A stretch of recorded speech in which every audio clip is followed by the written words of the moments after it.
When you gaze into the vast expanse of the night sky, what do you see? For most of us today, it's a beautiful sight that brings peace and quiet contemplation. But for our ancestors, they saw something different. Each twinkling star and glimmering planet held deep meaning, forming a grand narrative that dictated their lives, shaping their beliefs, and even instilling terror in their hearts. They didn't just see a big ball of rock orbiting our planet. To them, the moon was a deity, a powerful being capable of influencing everything from the tides to human emotions. But these moon gods weren't always benevolent. Some were downright terrifying. Join me as we delve into the annals of history and mythology to uncover 5 moon deities that ancient civilizations feared. Number 5, Coyolxauhqui, the dismembered moon goddess. Let's begin our journey in the heart of the Aztec Empire. Here, the moon wasn't just a celestial body. It was Coyolxauhqui, a living goddess whose every whim could bring life or death. She was the personification of the moon, and her face was known to all, gracing temples, homes, and even clothing. Coyolxauhqui's name translates to "she who adorns herself with skirts of bells," a fitting title for a deity who was said to wear the stars like ornaments. But this goddess wasn't just beautiful. She was also powerful, though not in the way one might expect. Unlike many other cultures where the moon was associated with fertility and abundance, the Aztecs saw Coyolxauhqui as a bringer of drought and famine. Her periods of illumination were seen as times of hardship, and the darker phases of the moon were dreaded as they brought news of war and pestilence. This stark contrast in perception was due to the influence of another powerful god, Huitzilopochtli, the Aztec sun god. He was everything she wasn't. While she ruled the night, he dominated the day, and their relationship was a contentious one. The story goes that after Coyolxauhqui gave birth to the stars and the planets, Huitzilopochtli, consumed by jealousy, ordered his 4 warrior sons to dismember her. They tore her limbs apart, scattering them across the heavens. This brutal myth served not only as an explanation for the phases of the moon, but also as a warning to those who lived under its light. The moon was a reminder of the fragility of life and the capricious nature of the gods. Even in its beauty, there was a lurking darkness, a potential for destruction that kept the Aztecs constantly on edge. Number 4, Tsukuyomi, the cold moon of judgment. Now let's traverse the globe to Japan, where the moon was regarded as more than just a celestial object. It was seen as a divine messenger, a herald of the gods, a silent observer of humanity. In Japanese mythology, the moon was personified as Tsukuyomi, the younger sibling of the sun goddess Amaterasu. Unlike his sister, who radiated warmth and light, Tsukuyomi was associated with the coldness of night and the chilling touch of winter. His domain was the realm of darkness, where he meticulously recorded the deeds of mortals. This wasn't a benevolent oversight. Tsukuyomi wasn't there to shower the earth with moonlight. He was there to judge. Every night he scrutinized human behavior, cataloging both the good and the bad.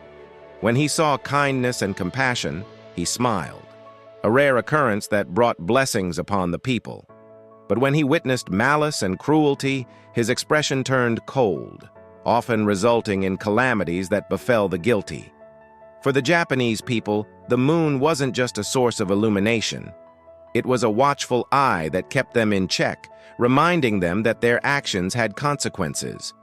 No matter how fleeting, every deed was noted, and one day, judgment would be passed. Number 3, Khonsu, the night wanderer. As we journey back in time to ancient Egypt, we encounter a moon god vastly different from his Japanese counterpart. Here, Khonsu was not a stern judge, but a healer, a bringer of peace and tranquility. He was the son of the moon god, Amun, and the embodiment of the moon's gentle glow. However, this seemingly benign deity also instilled a sense of unease among the Egyptians. Khonsu was closely associated with the underworld, a realm shrouded in mystery and fear. It was believed that at night, when the moon was at its dimmest, Khonsu would leave his celestial home and wander through the earthly realm. He wasn't interested in human affairs during his nightly strolls. Instead, he had a more specific purpose. Khonsu was there to collect the souls of the recently departed and guide them on their journey into the afterlife. This wasn't a comforting thought for the Egyptians. While they revered the afterlife, the journey to get there was seen as perilous. The deceased had to navigate a series of challenges, and any misstep could result in their soul being lost forever. The Egyptians had no control over this process. They could only trust that Khonsu, in his infinite mercy, would guide their loved ones safely to the afterlife. So while the sight of the gentle moon may have brought them peace, it also served as a stark reminder of the inevitable journey that awaited them all. Number 2, Hecate, keeper of the crossroads and moon. Our journey takes us now to ancient Greece, where the moon wasn't just a celestial object. It was a symbol of feminine power and mystery. To the Greeks, the moon was personified by the goddess Hecate, a deity whose influence extended beyond the realms of the night. She was the patron of witches and magic, a master of the unseen forces that governed the world. While many cultures saw the moon as a source of light in the darkness, the Greeks viewed it as a time when the boundaries between the physical and spiritual realms were at their thinnest. This was a period when spirits and gods could interact with mortals with greater ease, and Hecate was the one who oversaw this delicate balance. She was particularly associated with crossroads, those liminal spaces where the destinies of humans and the supernatural intertwined.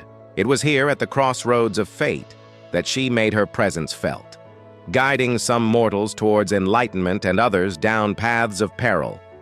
In her honor, the Greeks built altars at crossroads, leaving offerings for her and beseeching her for aid. For them, the moon wasn't just a celestial wonder. It was a reminder that they were part of a larger tapestry, a cosmic dance of light and shadow, where every choice mattered and every path led to the unknown. Number 1, Sina, the moon taker. Let's venture to the far-flung corners of Polynesia, where the moon held a different kind of terror.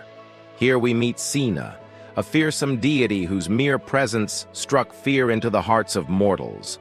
Unlike the Greek moon goddess, who commanded respect and invoked pleas for aid, Sina was a force of pure malice. The Polynesians believed that Sina lived on the moon, and every full moon she would descend to earth in search of human flesh. Her insatiable hunger knew no bounds, and her victims were chosen at random. There was no escape from her clutches. The only hope lay in appeasing her, which required a terrible sacrifice. Every full moon, villagers would offer up their pigs, fattening them up specifically for this purpose. It was a necessary evil to ensure Sina's departure after her gruesome feast. But even these sacrifices didn't always appease her, and sometimes she would take what she wanted regardless. To the Polynesians, the moon wasn't a serene celestial body.